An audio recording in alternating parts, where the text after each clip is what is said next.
Hi, everybody. It's Jeremy from Superhero Fiction. We're doing something a little bit different tonight. We are having sips. We're calling it, wow. I may have already been drinking, so we are having sip and sprints. So we're going to be writing and possibly drinking. Possibly. Yeah. Hi. What are you drinking? A vodka cran. Ooh, Cape Cod, my go-to. Yeah. We have this huge tub of vodka left over from the holidays. And Dan hates vodka. And I was at the store and I'm like, you know what? I want something a little different. I'm just going to get some cranberry juice and mix it up a little. I feel that might have just ended my relationship with your husband. Oh, no. He does like scotch, if that helps. Weirdly enough, I try. It has to be smooth. If it's smoky scotch, I'm like, ah. Howdy, Hi, Frank. Hi. Welcome to the group. What are you drinking this evening? Yeah, there's definitely some alcohols that I know do not go well with me. What are you drinking right now? I've got my wine, and then I have more. I have the big bottle. Okay, so I have these lovely martini glasses forever. So I'm drinking margaritas out of them because all a certain boyfriend left me was tequila. Rich. Yeah. How rude. I know. But just to make sure that I don't have to run downstairs and make more, I have a bucket of ice on the edge of my desk right now. I've been pre-gaming for like the last half hour. I was drinking during Trisha's live reading. Oh, were you tuning into that? Awesome. I was like, this is kind of nice. Someone's reading to me and I'm getting drunk. I might do those once a week. I only got 2 chapters in over reading for 20 minutes. I was like, oh, wow, this takes longer than I thought. It always takes longer than you think it's going to. So Franklin, I'm really excited that you're joining the women for the romance panel for the superhero mini con. That is so cool. I'm like not in their league, but I'll do my best. No, you volunteered for it. You are literally the only guy that volunteered for it. So I feel I'm a sucker for romance. I love it. So when you had the thing about the swearing, I was like, oh, we should probably keep this oh wait, there's a romance panel. Yeah. And it's the very first one, so it's like, hey guys, get this out of the way. Yeah. Yeah. So I feel like unless you're going to be referring to things as, the female anatomy and use really bad romance cliches for everything. There are. Well, I went to a panel at Geek Girl Con last year run by librarians, and it was romance reads. And it was this group of librarians that sat at a table and they just gave recommendations for romance, but Geek Girl Con has a strict PG policy. So they came up with code words. So they were like, shenanigans. She's like, the shenanigans scale is basically the steamy scale. And so it was like, this has got 2 shenanigans, or this has got 10 shenanigans, and I was like, I am loving this so much. And it's funny because librarians might be the most uncensored human beings in the world. It's true. You should see how many times the moderator had to stop herself from saying cock. It was delightful. Yeah, I Sorry, this is the afternoon write-in. We're not filtering people. Yeah, so I had to think about it. I was like, how drunk can I get on camera with the potential that my students might see me? And I've just decided I'm already too intoxicated to care. I'm curious to see what writing is going to be like with liquor, because I usually don't do it. I'm going to say that as long as the buzz is going, it's going to be literary masterpieces. It worked for Hemingway. Hey, and wasn't Kerouac stoned throughout the whole thing? That makes sense. Yeah, probably. I mean, probably. If he wasn't, he probably should have been. But no judgment. Honestly, after listening to a summary of Stranger in a Strange Land, I'm convinced Heinlein was on LSD. I am convinced. Franklin. Most likely. You know, yeah. Some of the things that I've read, I'm like, oh, this is a classic, but like, okay. Yeah. No. What were they really doing? Like, I wish they had live streams for their writing sessions. Yeah. Oh my God, seriously. Have you guys ever read House of Leaves? Yes. Yeah. Totally trippy. Okay, so totally crazy. House of Leaves, every graphic designer has a copy in their house, and not one of us have ever read it. Because the book is designed to... Yeah. I can get out mine to display. Hold on. Yeah, as you're reading, you're like... and it goes in circles. Oh my God. I recommended it to somebody who loved horror, and I was like, yeah, it's so good. And it's like, oh, it looks fine from the outside. It's beautiful. And then you open it, and it's got two narratives going at the same time. That thing's huge. Yeah, it's huge.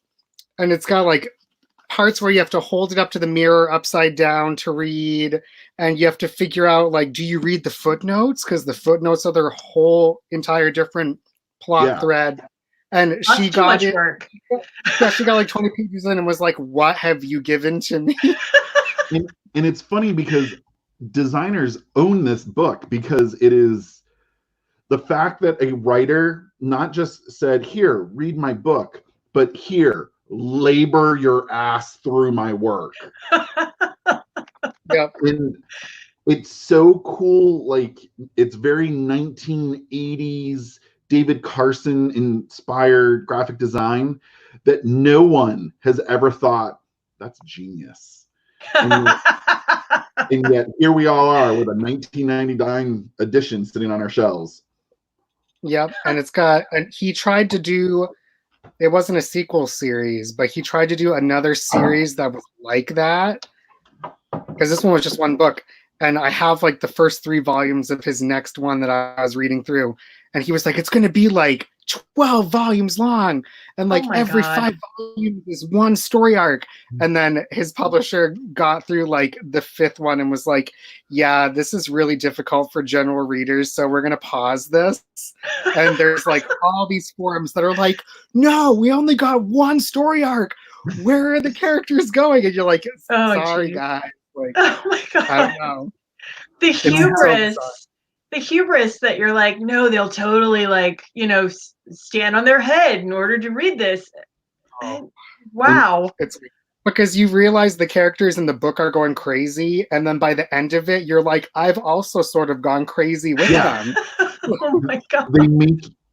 Never has an author forced you to partake in the crazy. Like, you are part of that storyline. Dang. Yeah, you have to be dedicated. Yeah, it sounds like it. I just flipped through it and I was like, I must own this, and it shall never be read. Just to say, I've got it. It sounds honestly like the perfect white elephant gift. That's exactly what it is. Yeah. And it's beautiful. Like, everything about it is immaculately well designed. And I don't really... I guess we could do it as independent publishers. Dear God, the nightmare of that, though. But you would have to lay out page at a time. You couldn't Yeah. just use like vellum or You'd probably whatever. have to hand code that. Oh yeah, and I've done that for a book before, and no. Yeah, no, That's thank you. daring. I actually tried No. to read, was it Asimov? I don't remember. It was the one, it's like 3 different generations on a space colony. Foundation. Foundation. It was Rated as a so, must-read masterpiece. it's so boring. I have read history textbooks with more life. Like, no, dude. Oh, come on. Like, was this your outline and you were just like, It's here? like that. What? I think we lost Frank. There we go. I was gonna say it's my internet's probably really slow. It's probably like I feel like some sci-fi writers from that era are like writing with their experience of like working in a wooden office, and they're just like transplanting it into the future, and it's like you didn't even really try to give me cool technology. It's just like your corporate environment in the future. Like Exactly. I mean, and I was like, I like classics, like I really do. The Scarlet Letter, I really liked. I liked The Red Badge of Courage. Yeah, I love Shakespeare. I've read all the plays, most of the sonnets. Like, I like classic stuff, and so I really wanted to read the classic type books. And I finished Foundation, and then I tried to read. I was gonna read like an H. Beam Piper book, I think, and I was like, I just can't do it. I just can't. It's not happening. But I do like Ursula K. Le Guin. She's good.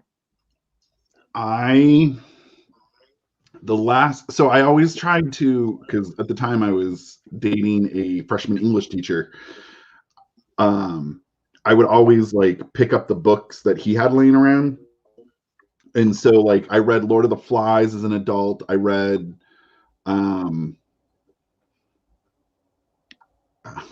Romeo and Juliet as adults. A bunch of Edgar Allan Poe, like just random things that freshmen would typically Animal Farm. And then there was Alice in Wonderland. Sorry. I hurled it against the wall and then had to spackle over the hole in the wall. That is a straight up drug trip, that book. That is like. And what I don't understand is it's shit writing. Mm-hmm. I'm calling it out. It's crappy writing. There's like 3 narratives. It's like first person, second person, and third person all at the same time. Yeah. Because the guy's high. I'm pretty sure these were LSD trips. And I'm not like trying to exaggerate or be tongue in cheek. I really do think like he was an experimental drug user and was like writing freeform, and it kind of shows. It's just very strange. Yeah, it's definitely like every book should come with a hit of acid. Yeah. Oh, Frank. Oh, poor Frank. We scared him off. He probably fell off his chair. He froze up. There he is. All right. Hopefully it doesn't slow down on me again. I was like, what is going on? The internet's weird right now.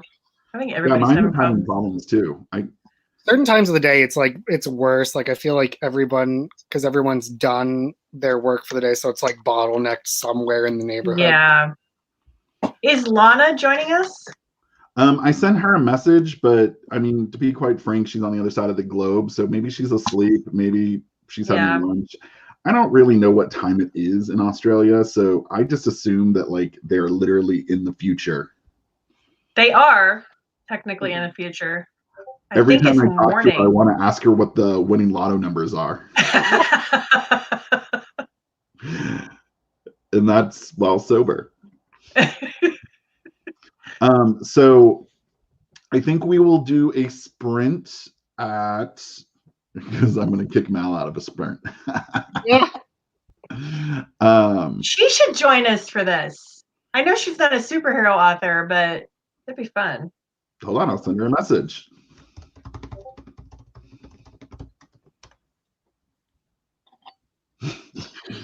Why not? Go make sure you have a cocktail and we'll let you in the room. Yeah, you got to have a drink. Water doesn't count. You must fill the breathalyzer. I swear, honestly, I swear this is going to be the Rite Aid where everybody's like, oh my God, I want to do that one. Like, this is the cool kids drinking spot right here. So, yeah, I figured for the convention, it's going to be interesting because the romance starting it off means that basically we take all our vulgarity cues from that. And I'm kind of curious to see just how extreme it gets. I'm going to probably have a disclaimer at the beginning and say, okay, look, we're talking romance. Things could get steamy. There could be some language. So if you're concerned, put some headphones on. Like if you don't like language, this might not be the panel for you. And just kind of throw it out there. Yep. I got to get started on questions. Start the following day. Yeah, exactly. Actually, Jeff's panel, having read the books of the people on that panel and like just communicating with them online, is probably going to be the cleanest one. Oh, the superpower one? Yeah, actually, now that I think about it, I didn't intentionally do that, but when I scheduled everybody. I think the anti-hero one is, depending on like, are we going to use reference characters like Deadpool or Harley Quinn in there? And then the origin story, depending on what people do for origin stories, because there are some horrific origin stories. Yeah. But dead parents. It's like dead parents falling into a vat of acid and coming back out, having all your flesh burned off. I'm someone ashamed. Should write a book of the dead parents in a support group. That would be a really interesting lit RPG superhero hybrid where you're like, the parents are reincarnated in a facility for dead parents of superheroes. Yeah. Because there's actually an audiobook. This totally reminds me. It's called The Refrigerator Monologues.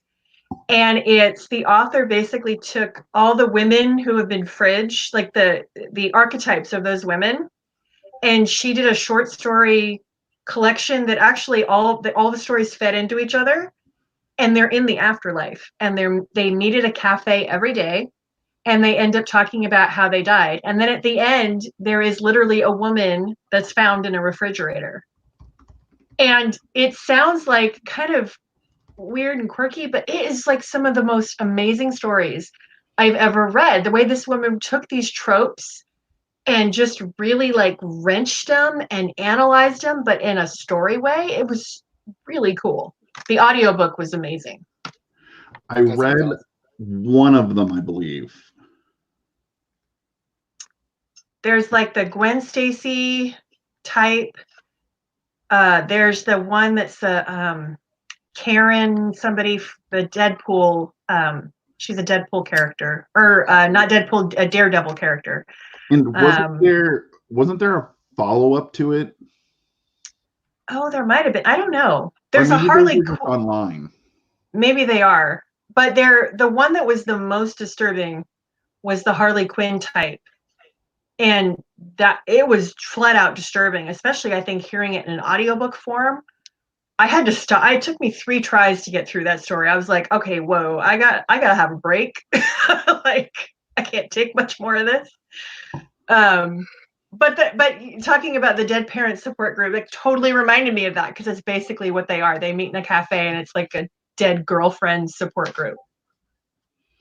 Because what was the comic of the people who go around and clean up the disasters that superheroes leave behind? That's creative. I don't know. Was it like the cleanup crew or the cleaners or? but their entire job was, like after a big super battle, they went in and did like the legit cleanup. Huh. I do not I don't know, but I want to read that now. Like, that sounds interesting. It was it gets referenced. There was a very short-lived ABC show with Marvel, and they were like the tech people who came up with like the detection system for superhero battles and stuff. It was kind of funny, just it ran out of jokes after like 3 episodes. Oh, that's too bad. Should we try and sprint? Yeah, Mal is monopolizing the bot, so I'm gonna boot her out in a second. We'll see. Is that on Discord? Yeah. I guess I can do it without Discord. If I have to. I can always just take it over. God powers. So let's do 6:25 to 6:45. Okay. Yeah. Cool. That'll give me a chance to reread because I have no idea what I'm working on, to be quite honest. I got asked to write a zombie book without zombies earlier today. What? I'm intrigued at how you're going to pull that off, honestly. It involves God. Where does she come in with all this? She picked 9 people that if they passed particular tasks, they would be allowed to restart humanity. Huh. Okay. I read the first book of the series, but it's like 9 books long. And I've written in this author's world before, so I was like, sure, why not? He's like, at least you've got that. I need a story that hits this, this, and this. Can you do it? Sure. So I'm gonna work on that at some point soon.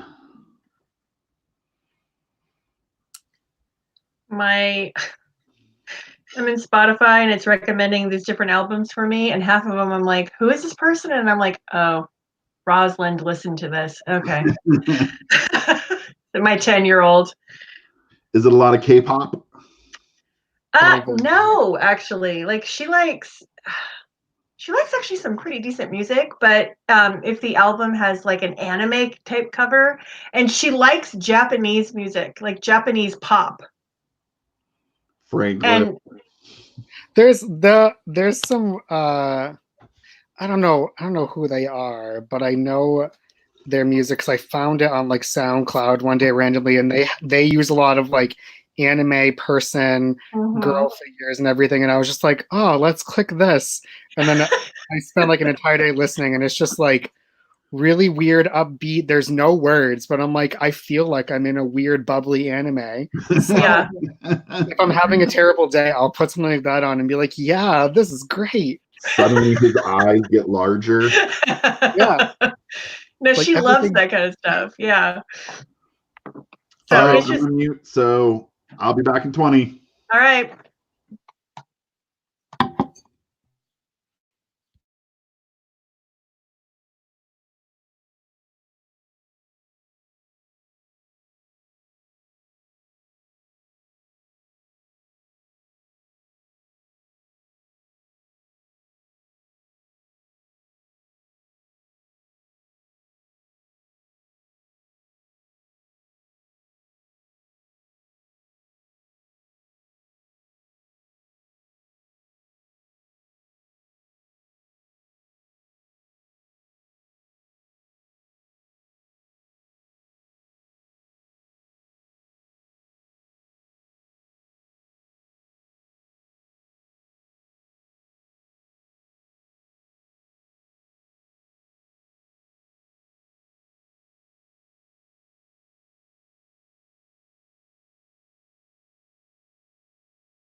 Booyah!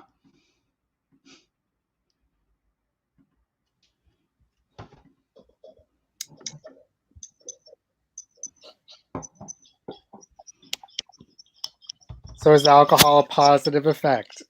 It relaxes you. 561. Nice. I am switching to my earbuds because those sound canceling headphones I can only take for so long. Okay, I gotta cut out what I just did and then put it back in to find out. Here we go.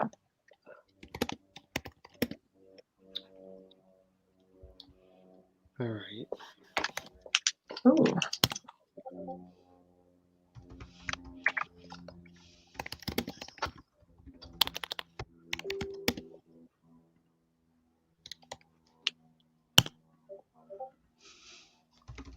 Wait, that doesn't work like that. I added the two numbers and I'm like, no, that's not how many words I made. It's like 13,000 words. Exactly. I was like, whoa. 869.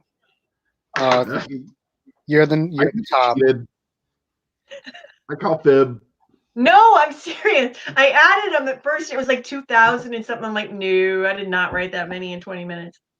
So I realized where I left off is my character trying to sober up. That is ironic and awesome. I want everyone in the universe to know authors really stretch themselves. Oh my God. I think this is the earliest I started drinking when I haven't been on vacation. For me, because it's like 3-something where I'm at. So. Oh yeah. It's like mid-afternoon. It is. My friend Rochelle would be so proud. It's always wine o'clock. It's always wine o'clock for her. I love her so much. If you have students at home right now, wine o'clock starts from the time you get up to the time they go to bed. Yeah, you just put it in like a Gatorade bottle so it looks like you're drinking Gatorade. That is awesome. Krista! Krista! Hi! I totally forgot about the time zone difference. Where are you? I'm in Houston, and I remembered 6, but I forgot to do 6, but that's my 5, so. Welcome to the party. I know. Thank you. What are you drinking? I have lambic, which is like my favorite fruity malted beer wine type thing. It's really good. Wow. That does sound interesting. I love it. Yeah. Is anyone drinking anything related to your books? No, I'm not. Unfortunately. I would have had to been drinking whiskey and just no. I couldn't figure out how to do some kind of flaming drink because my character's got pyrokinesis and I'm like, that's just very unsafe at my desk. I'm not gonna do that. And for your time period, couldn't you do something like a Tom Collins or? I could do a Tom Collins whiskey sour. Yeah. But I don't like whiskey sours. And I'm not a Manhattan girl. I've tried Manhattans. I really don't like them. Martinis, I could have done a martini, but I don't really know how to make those. So I like a vodka martini, which apparently isn't really a martini. What? Damn gin drinkers. Yeah, some people are curious with it. I can't remember the last time I had a martini. The best part is I brought, because my kitchen is downstairs, here's my backup booze and ice. Nice. So, you're prepared. You thought of everything. Oh, and I heavily pre-gamed before starting, so. Krista, are you excited for the convention? I am. I got the email this afternoon when I got home from the store. I was like, oh, this looks so fun. I can't wait to do it. I'm excited. Franklin here is our one dude on the romance panel. Hi. My stuff is very PG-13, so. Yeah. We're still happy to have you. There's plenty of romance out there that's PG-13. Absolutely. Nice. I wonder what the Mine steam isn't. level. I do wonder what the steam spectrum is going to be. Like, it'd be really cool if we had clean all the way to really steamy. I would love that, but I'm not sure what everybody's books are like. I'll look tomorrow and see out because I got the list of names, so I'll kind of take a peek at maybe some of the books online and see where they fall. It's kind of pretty easy to tell, especially from covers. You can kind of get a feeling. So I'll look and see. Mine are definitely all the way up to the top. So, Yeah. So you have at least one person who's all the way steamy. All right. Now, my question for you, Krista, is: where is the fine line between erotica and romance? Oh, that's a good question. With erotica, the sexual journey is the story. With romance, the relationship is the story. It has to end with a happily ever after or happy for now. So the sex is like the extra spicy stuff on the side, but the main story has to be the romance, the two or however many people falling in love. Whereas with erotica, the story is about their sexual journey and what they're getting from connecting in that physical way. That is the best explanation I've ever heard. That was a pretty good definition. Yeah. I might have to ask that on the panel. Erotica. It only took me like 2 weeks to write the short story, but I think like a week of that was me blushing every time I tried to write the bedroom scene. Yeah, the first couple of times you write the spicy stuff, it can be a little bit like, oh, can my grandma see me? Even though she's nowhere near you. So did it take you a while then to kind of sink into that, or was it something that you were always kind of like, yeah, I'm gonna do this, I'm gonna write this? I have been reading romance for so long with different spice levels that it never. Like when I started writing it didn't bother me, but it did bother me when people would read it and then tell me they read it. Like, oh, don't tell me you read it. I don't want to know. Like, just read it and enjoy it, but don't talk to me about it. Ew. Like that I had to get used to. Oh my God, I love that so much. It's like everybody's dirty little secret. Right, yeah. Like I don't want to know about it. That's between you and once I release the book, it's out of my hands. It's not part of me anymore, so I don't want to know. That's awesome. Oh my God, that is awesome. So we're gonna do a sprint from 1:55 to 1:15. Okay. It's not 1 a.m. How about? I wish I could say that this is because of alcohol. I'm just exhausted today. Yeah, Really. I get it. I totally get it. I'm hiding behind exhaustion with booze. It's a legit coping mechanism, I think. Yeah, it's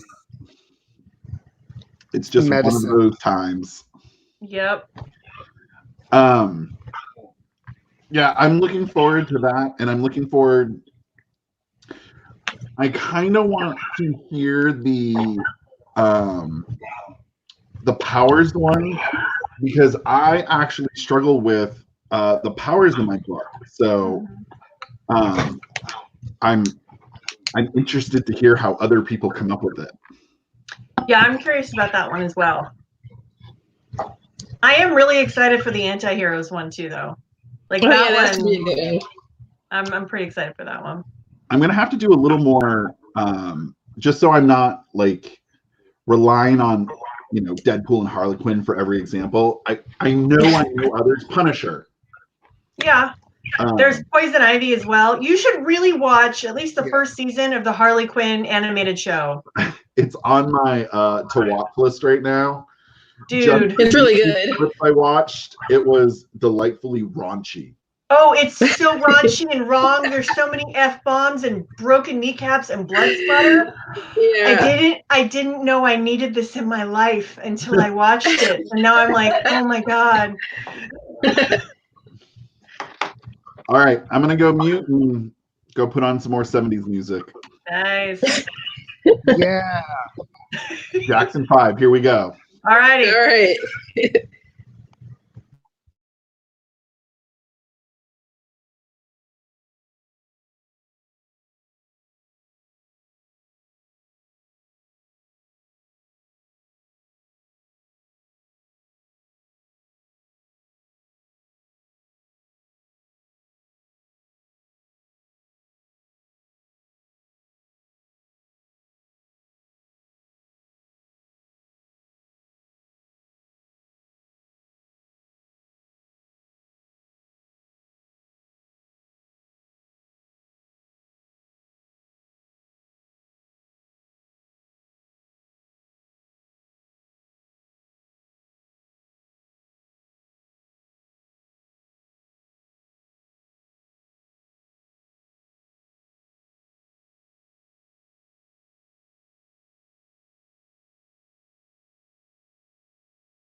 Time.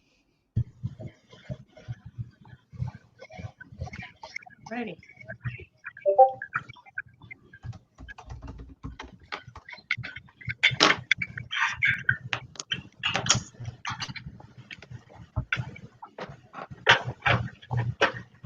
Oh, so much crap open.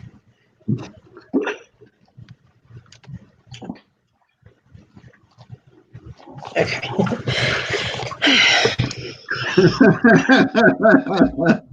What are you laughing at? So Mallory on the Discord puts in her word count and she's like, boom, I put mine in, and she goes, damn it. And Franklin puts his in. And I, damn it. Okay, what was it? What was it? I got 589. Nice. What was yours, I got Franklin? 808. Sweet. Nice round number. Yeah. Krista, what was yours? So I'm not actually sprinting tonight. I'm proofreading. So I'm basically I'm putting up a pre-order. So I figured I'd go ahead and do book 1 over again, just give it another pass. So I got how many pages? I got through 16 pages. Damn, So. that's good. So Krista, do you have more than just the is it the Blaze book? Yeah. Do you have more Yeah, than that's my first superhero romance, but I've got, I think, about 12 other romances that are not superheroes. Oh. Yeah. What other genres are they in? I've got a contemporary series and then a BDSM one with SWAT police officers, which is probably, I would say, probably the closest, the closest to the superheroes because they're also BDSM. Like I don't think I'm ever going to mention why they all just happen to be into kink, but you know they are. There's nothing wrong with that. They just are. And then I have a wrestling one and a space opera one that only has 2 books. I have to say, I would think that there would be not necessarily for superheroes, not necessarily the superheroes themselves into the kinky stuff, but if the superheroes themselves were the fetish and you were a superhero chaser. And the first one, to kind of help introduce the world, one character, Blaze, is the hero, and then the other character isn't. And he's a fan artist who's really into superheroes. So I guess you could kind of say he has a superhero kink. I feel that if I had superpowers, the first place I would show up is at a convention to squirt the tail. Just have them all circle up around you. Just stand there and flex and do standard superhero poses. Absolutely. Yeah. Absolutely. Again, why I should not be allowed to have superpowers. But you would use them technically for good. Yeah, that's only during his off time. He's still going to do good superhero things. Yeah. Yeah, I so wouldn't. I'm trying to help you out here. I want that superhero. What's that? Yeah. I want that superhero novel of the guy that's like, no, I don't want to do cool stuff. I don't want to do superhero stuff right now. Yeah. Seriously. I mean, so real. Basically, that's just my life in general. I gotta say goodbye. I got kids, and I got a husband that's basically been taking care of the kids all day. So I'm gonna go give him some relief. Great. But this was a lot of fun. We should do this again, definitely. Yes, definitely. Yeah. As long as I can keep finding booze. I mean, on Thursdays. I was looking forward to it all day, actually. I was like, I get to drink and write and hang out with other authors. This is fantastic. You're right, yeah. A good stress relief. It really is. I haven't drank this much in probably a year. Oh my god. That's gonna really hit you tomorrow. Yeah, I mean, I was drunk by 6:30. Like, it's only I want to read what you're writing. I want to read this. You Yeah. gotta send this to me. So I wrote the same sentence twice. That's gonna need some probably heavy editing. Yeah. She has touched her cheek like 4 times in the last like word. You can fix it in post. Fix it in post. Oh my god. Good night, everybody. See you later. Bye. Great night. Okay, do another sprint at 7:25. Okay. Sure. 25. Oh my god, trying to do the logistics. Like, oh, click this and type this. I will say my typing doesn't get any worse when I'm drunk. Do you type like the way you're supposed to with like your whole hand? I can type 140 words a minute. Oh, that's not bad. So like blindfolded, no problem. Like I can make that happen. My brain, however, works at about 12 words a minute. That's a problem. And so what I find happens is like my hands are like, oh yeah, we're just gonna keep going. Oh, delete. Okay, brain, catch up to it. Yeah. It's habitual deleting. Yeah, I have that happen a lot where you'll just be typing. It's like, wait, that's not what I meant. And then it's like, it would be faster to just, like, that you should just, the correct way to make but it's just easier to just delete the whole thing and type it all over again. Yep, I agree.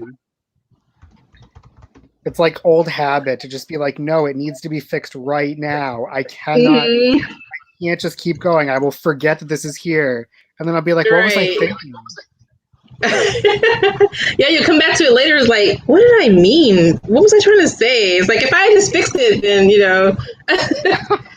And there are definitely times where I swap out of first person and I just all of a sudden go to third person, and it'll be like, is she making observations on something, or like was I drunk during this part? Because that's the only way I can explain it. I'll say it took me so long to develop my like third person where you just slip into like character, like inner monologue without feeling weird about it.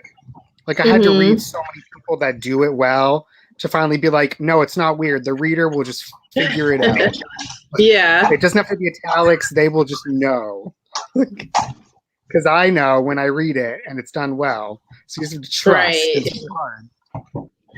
The only thing that gets weird is for me, so my telepaths speak in italics. And they do not have attribution tags. So I always make sure that there's a beat of an action to go with it. The problem I found in my first book, I didn't do it enough. So occasionally someone will be thinking something to one person, but speaking something else to another. And the narrator's like, what the fuck? Right. Like, how do you verbalize that without like some weird reverb echoey effect? Well, yeah, that would be cool if they could do that, though. That makes sense. So every book after that, I have a system. I have too many screens open. It's like how many times can you say when there are people telepathically talking, they thought to each other? Yeah. That was like weird. I find the thinking tags to be the weirdest thing ever, especially I had a whole bunch of students that I just had to critique, and it's in first person, and did think tags. Yeah, because what's the difference? It's just italics with no quote marks. Yeah. And it's in first person. So isn't everything technically supposed to be in italics? I know I had to break the habit. My editor, a couple of books ago, she was like, you don't have to, like, don't say thought and don't use italics because you're writing deep third point of view. So it's already assumed that they're thinking everything. So you don't have to put that in italics. And so she broke me of that habit in that book, but it took me a while to get there because I was so used to doing it. And it's funny because now, like, I giggle whenever it happens. If I'm thinking something in my head, I'll occasionally just add, he thought. He thought to himself. Yeah. Nope. Like, I'm not sure if the aliens are maybe listening in. I just want them to make sure that they know it was my thinking. All right, 21 minutes. Okay. All right.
time.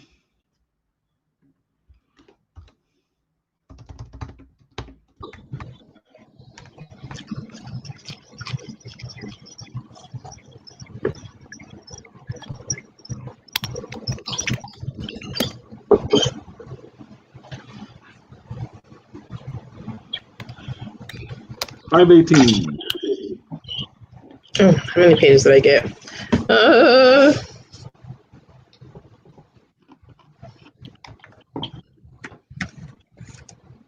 Only 13 pages this time.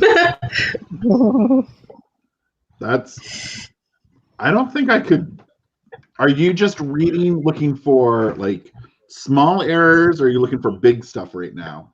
Just small errors. It's already been like edited and had a original round of proofreading. But you know how once you hit publish, all of a sudden you find like a bunch of errors that you swear weren't there before. So that's basically what I'm doing. They all magically appear. Yeah, I don't know where they come from. Like they're just always there. So I'm just kind of doing that since I have to put a new version up with the pre-order link in the back anyway. So I figured just take this time and go through and find some small stuff that can be fixed. Oh, did you guys know anything about? Hold on, I just had this error show up today, and apparently it's a thing.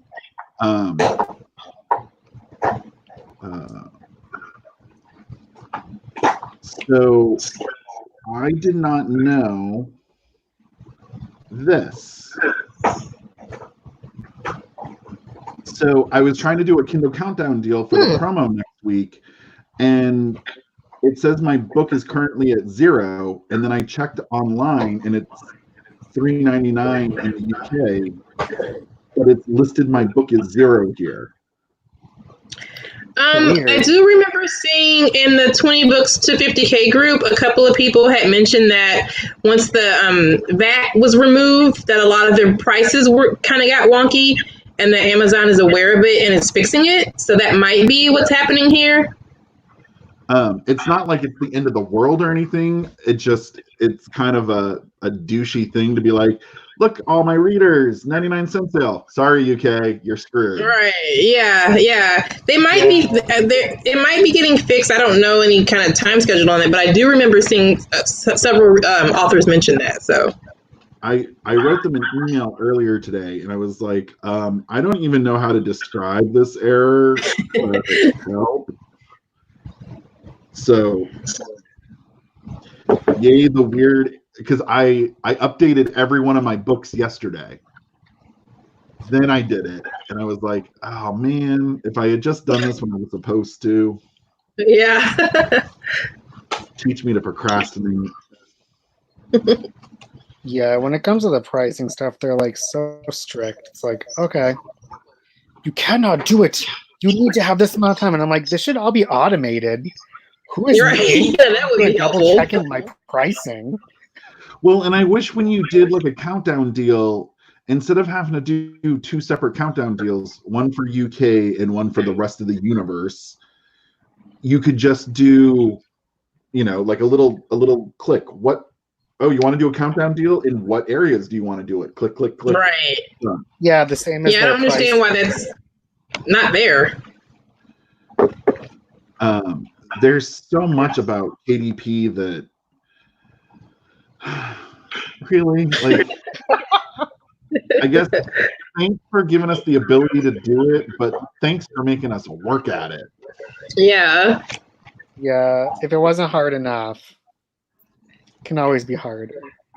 They'll just be like random things that pop up and you're like, what? I have to do what now? Like, what's happening? So it's like, then you got to figure out that and learn something new. And then 2 months later, when you do your next book, it's completely different. And the reason that we're doing the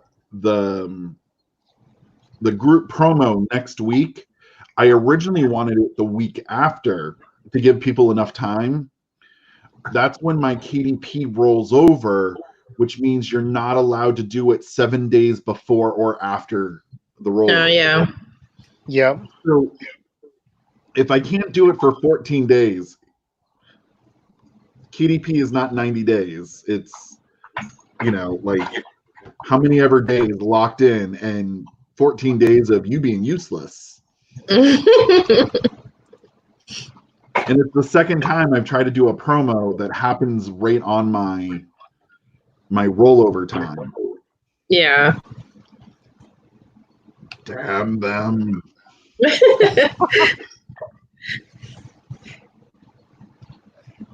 Krista, are you in the promo? No, I'm not. Only because the dates didn't mesh when I'm doing doing my own promo for my next release. So I saw it and I was like, We're gonna try and start doing them more like every quarter. Mm-hmm. So people who want to use their countdowns can line up their countdown for that, and then if they get a book pub, then fine, go do it whenever you want to do it. Mm-hmm. But that way it's not like 3 months and then we're going to do one on the 4th month and then not do it for 6 months. Just figured making it a little bit easier so superhero authors are all synced. Yeah. Once I have a few more in the series out, that'll help too, to be able to kind of, I haven't done a countdown deal for this book, so I'll go ahead and join in with this one this time. So, and I'll be curious. I think there's a couple people who have book 2s in there, and I'll be curious to hear. Well, I'll be able to see their download stats, but I'm curious to see if they get as good with that versus a book 1. Yeah. I want the data. I want all the data.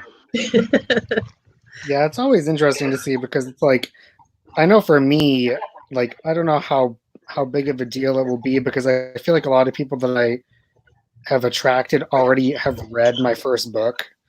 So it's like, okay, it's like trying to reach new people.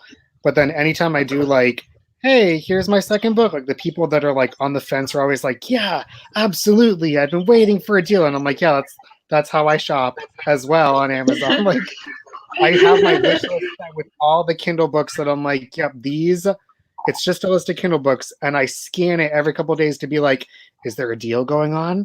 And then if it's like $2.99 or lower, I'm like, yes, score. I get that like adrenaline rush from it. Right at the beginning of the pandemic, I downloaded so many books for authors. This is going to be a little shameful.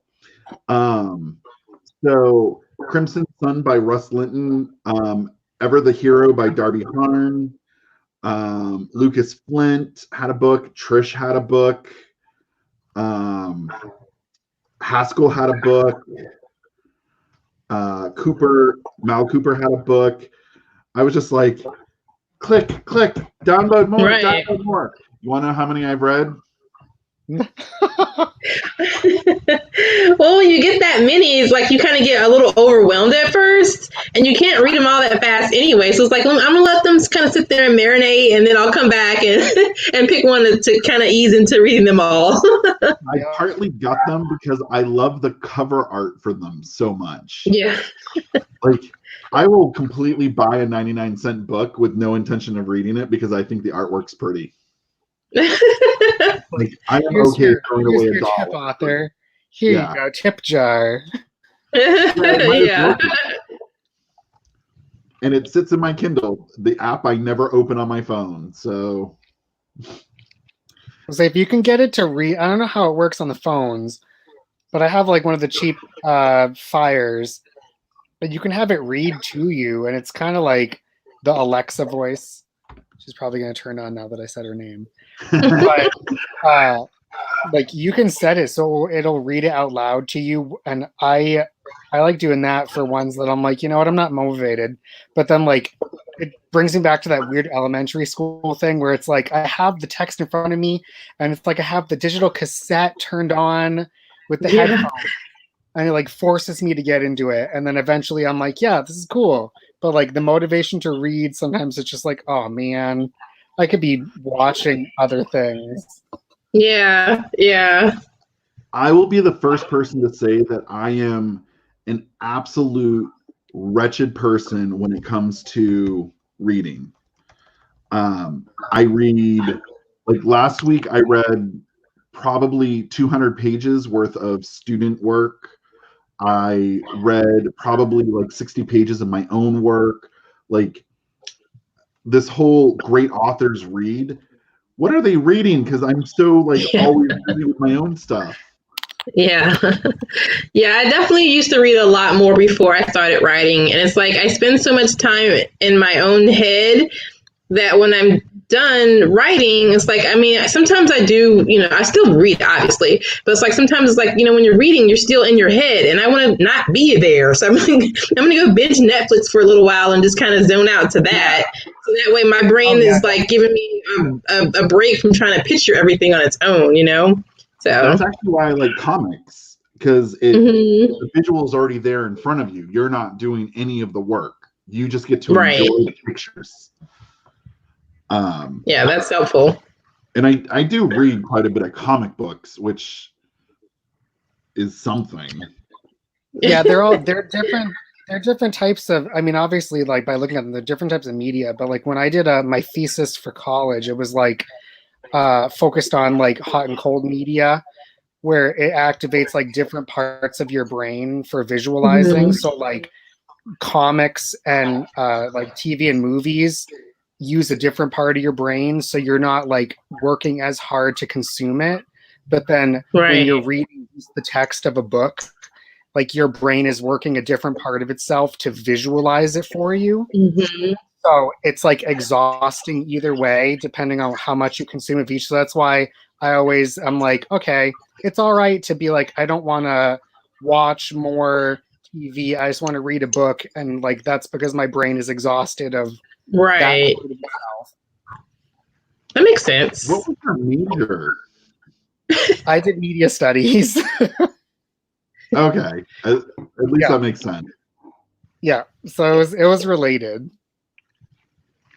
And even that was only because the professor suggested it to me and was like, you should do this. And I'm like, I don't know anything about this. And then I had to like dive into it and be like, oh, I didn't know about this. Okay. Yeah, that makes sense. I mean, like you said, you just get tired of doing one type of thing, so you need a break, and then you go do something else. Even if you still kind of want to keep, like, I don't know if you guys know about the Untamed, but it's like this Chinese fantasy show.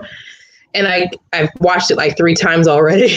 I'm on my 3rd rewatch, and I keep watching it. But like sometimes I just get tired, and I need like a break. Even though I want to see the next episode, it's like I can't. I need to go do something else. Even though I really want to see what's going to happen, I just can't. I can't. And plus the subtitles, so I have to read. It's like, just give me a break. Oh yeah. I watch The Real Housewives, so like, when I'm watching TV. Like, don't get me wrong, I love like Westworld, Sense8, like I love these deep thinking shows.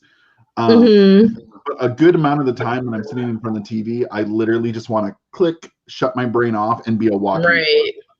Right. Yeah. You see some popcorn, some mental popcorn. Yeah. Oh yes. And if you guys haven't seen it, you should watch Devs. Ooh, I've heard somebody else recommended that to me. So I may add that to my list. It's not like, I wouldn't call it sci-fi in the fact like there's like big science happening, but the theories of science are really important to it.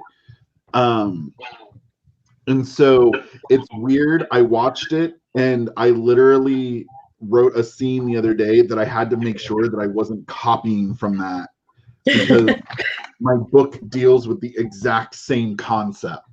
And it's already annoying enough that I wrote the opening scene to Stranger Things. My publisher had the book. It was all set to be released.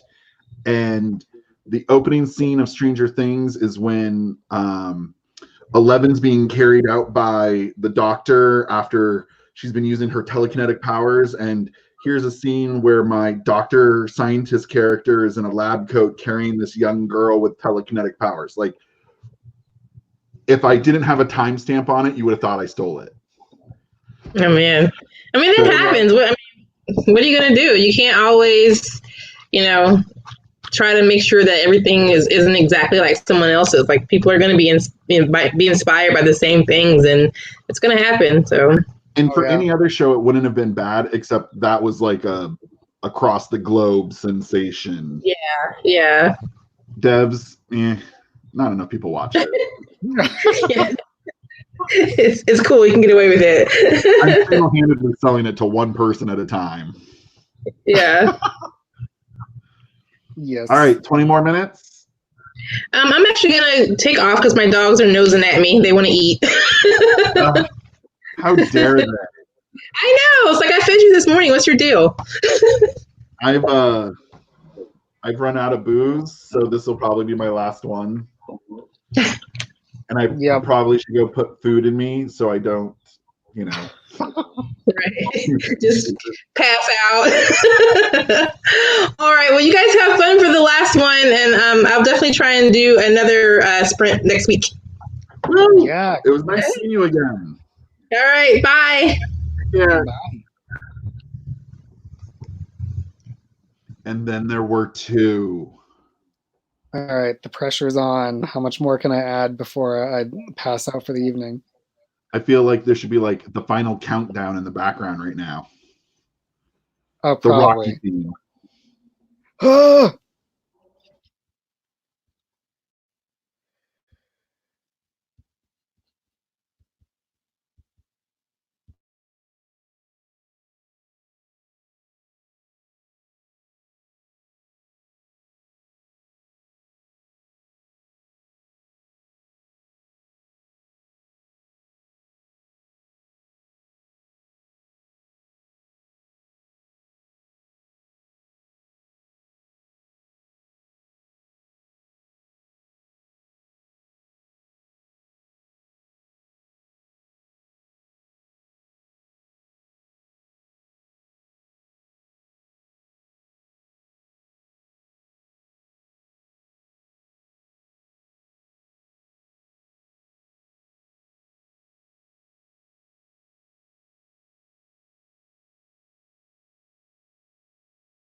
Woot.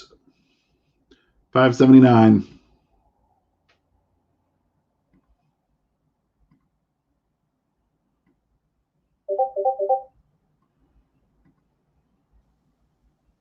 Not bad. 717. Woot. Holy moly, Chris Ross. Yeah, Chris Ross is a beast.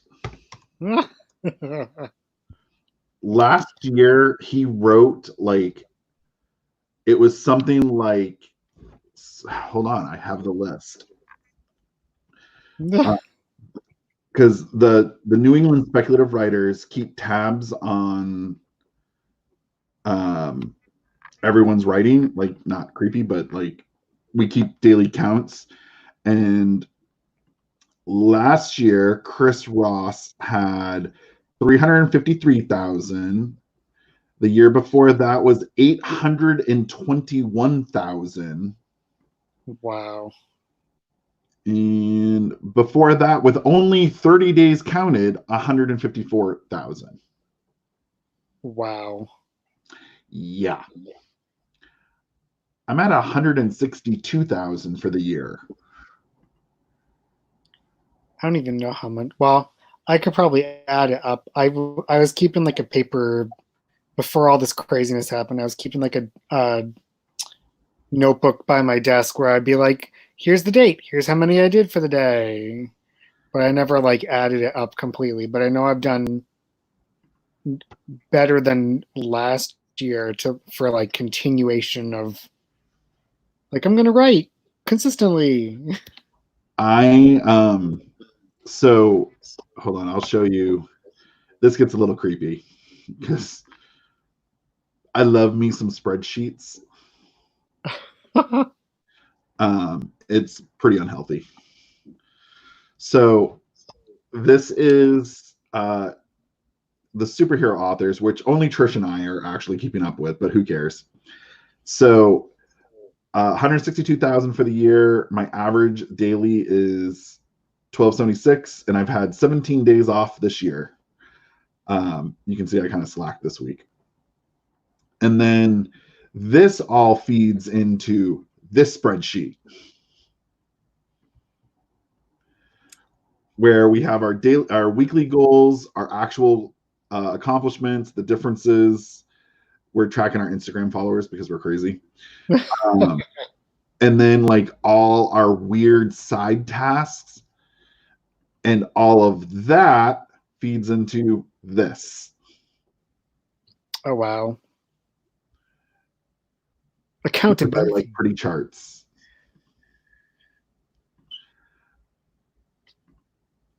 I have a serious addiction to spreadsheets. Well, I do like graphs and stuff, so. Oh, if you are a person who likes charts, there is a superhero book of charts. Ooh. Hold on. Someone got this for me for my birthday, and it was like literally.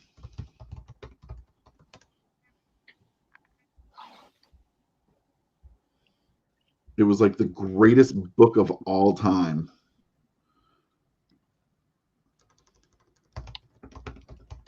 Because it's all like graphs and statistical data about Marvel.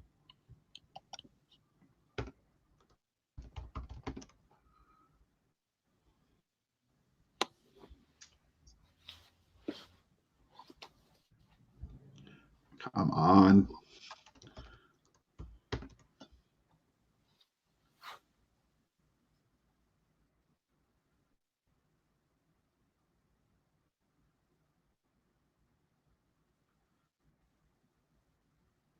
No, I'm never going to be able to find it just because I got all excited.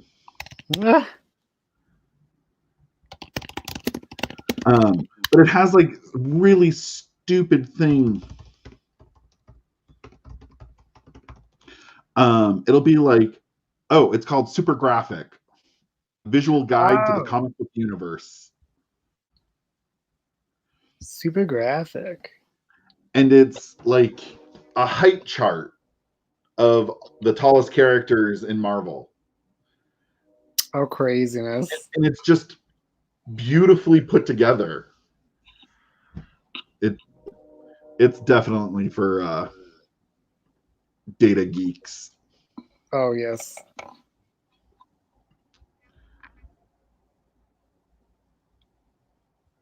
I was gonna say earlier when everyone was like, "Yeah, the anti-heroes." I was gonna ask, did you read any Dark Wolverine, where it's about his like son that comes from his like fling in Japan, and he's like totally like a rogue. Which is that the one that has the son, but it's also like the mongrels? Like it's all his other sons also show up? I don't think so. It is so hard to tell with Wolverine. No. It was around the time where they created X-23, and then she's like his clone, but like as a girl, and then they're like her and Wolverine are fighting against his son, who is like out to kill him just because he like abandoned. Dakin, right? Or something like that. What? Dakin? Yes. So I was looking at a Wikipedia page the other day, and there's a series of comics where Dakin goes and finds all of Wolverine's other children and basically puts together an evil super league to kill Wolverine. I didn't read those ones, so those ones might be more recent than I've read. But I went through like a weird like 3 years where I was like, this character is amazing, and I like went and found every issue and just like collected them all, and they're still in like a box. So I like read them all. I just read the introduction series of X-23. Man, that is brutal. Yeah. Like, that's emotionally traumatic. Like, I really feel that what they did was they were like, well, Wolverine has a traumatic past. Let's see how traumatic we can make her and still make her an interesting character. Yep. Like, everyone dies. Oh, you killed your mom. Oh, you also have a demon who lives in your head. Oh, the devil is chasing you down. Oh, like. Yeah, they've done so much to her. Like, I feel like at some point she's just going to be like, yo, peace out. She was like partially, I don't know if she was completely written by, but I know she was at least partially written by this YA author that I had seen her books elsewhere, and I was like, I wonder if your YA books are just as crazy as these comics are.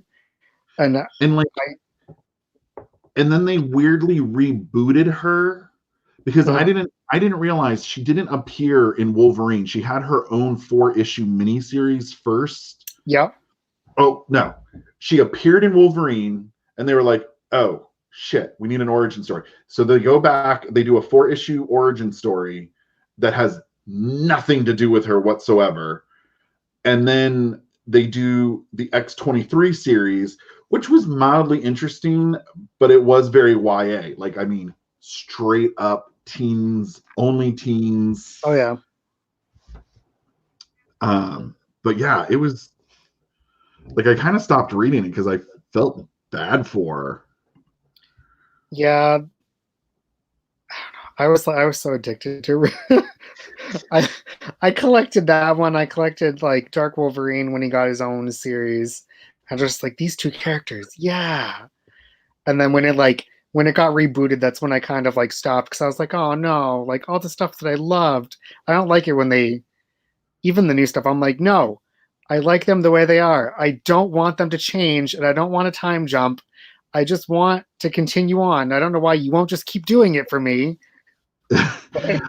I stopped reading X-Men because I got so tired with the constant, 26 issues, now we're going to reboot. 5 issues, we're going to reboot. Yeah, it's really not a lot of time. That's like 2 trade paperbacks, and it's like compared to the decades of like ongoing stories, it's like barely enough time to like give you anything. I read House of X and Powers of X. They released it early on the Marvel app, and it is some of the most well-designed comics. Not the artwork is good. I really like the artwork. Design, like there are entire articles about like graphic design magazines reached out to the comic book because it was so well designed. I stopped reading it and I just looked at the pictures and the design work and I was like, you deserve awards. Like, forget that this is a comic book. It's some of the best design I have ever seen, period. Great. And the story was pretty good too. Though I realized why it was so confusing was I read it one issue out of order. So things that were happening, like there's like 5 time periods that everything happens in, and I was reading stuff completely out of order, and I was like, man, this is like a real mental like gymnastics to understand this storyline. Oh my goodness. But it's yeah, like, man, these intense flashbacks. Oh, this wasn't a flashback at all. Oh. Yeah, like it would be really great. Like, did you hide all this need to know information to be cryptic? Because it doesn't work. Oh, Whoops. And I That's had to reread the fault whole thing. They hide the numbering so well nowadays where it's like, oh, they just want you to pick it up. Well, and what they did was they went like House of X, Powers of X, House of X, Powers of X. Oh, so it's like a crossover. Yeah, and it's 2 perspectives, and it's very, you understand why there's 2 issues. But then there is one spot where it goes Powers of X, Powers of X, House of X, and you don't realize it, but it's because that's where the plot pivots. Oh, should have made this clearer. I was the only one at the party who didn't know what was happening. I kind of miss the old days. I don't know if they still do it this way because I don't know how much crossovers they do now. But like early 2000s onwards, they like would have a giant list in the back of the very first one. They'd be like, start here.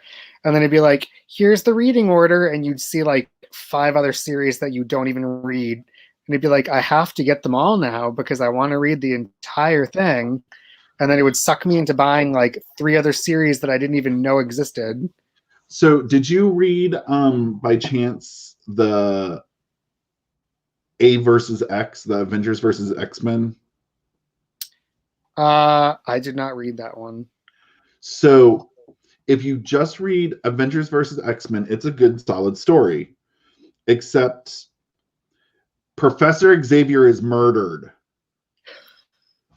But not in one of the comic books. It's in like this, like, I can't remember which one it is, but it would be like saying, oh, he dies in She-Hulk. Oh, geez. They wanted you to go pick that up because it was struggling. Yeah, I am not like, and this is such a major plot point, and it gets hidden for several issues until there's like a big, like, why is everyone crying? Like, what happened that's so bad? And it's always one of those ones, they do it where it's like, oh, the art is not up to par with the main series. So you're like, oh, and you even like wasted on that. No. And I almost now, I'm now like three years behind. And what I do is I look for the fan-made read in this order list. And they'll say like, here's the main storyline. Here's some doesn't matter comics, but this side comic is something you should know. Yeah, because then at least someone that has gone through it is like, here, don't waste your time on these. They're just little side stories. And like, and I was so mad because like all of Marvel like pivoted around this thing. Like the whole, and it was a reaction to Bob, whatever his name is at Disney, saying cancel X-Men. Oh, geez. I do remember that. I wasn't reading the comics during that time, but I know it had to have been a crazy thing. And it was because basically Marvel had just gotten out of control. Like literally everyone in the universe was a mutant. So we need a way to rope them back in and up the stakes. So let's limit them to 198. Mm-hmm. We're not going to tell you exactly who they are, so we can change the number when we want. But, and then you find out like the Scarlet Witch did it. But then you find out the Scarlet Witch is actually this and this and this. And it makes a lot of sense, but it's almost like in book 4, you found out there was a plot hole in book 1, and now you're covering it up. Remember that thing that happened 4 years ago? Yeah. Do you? No? Gone. See, and all these things, like even the indie authors, like we think we've got all our stuff together sometimes, and it's like there's always somebody out there who will look at what you've written and be like, you didn't think of this, did ya? And you're like, no, I did not, because I am not a crazy god person. So I had my books had been out, the publisher had put them out, and everything was fine. And this dude I met at a convention was like, oh, I'd like to get your book. And so he sends me an email like 3 or 4 weeks later. Just a heads up, there's a weird thing where your character goes for the gun safe and then pulls something out of the gun safe and then stabs the dude in the face. Why was there a knife in the gun safe? Because it looked cool. Let me go fix that. The knife safe. Yeah. I was like, should I? And I even remember what I was thinking. Like, I wanted to be very personal and up close and in like seeing the face up close. And the gun would have just made it too easy to shoot from across the room. And I was like, we're going to have to weirdly explain this. I retconned it. All right. I'm going to head out. I will probably be on tomorrow pending hangover status. I might be drunk now. I can't really tell anymore. I'm large, man. It's a lot of booze. Oh boy. But if I see you, I will shoot you an invite. All right. Sounds like a plan. Enjoy the rest of your evening. You have a great rest of yours as well, sir. Mac and cheese, here we come. Yay! I'll talk to you tomorrow. All righty. See ya. Bye.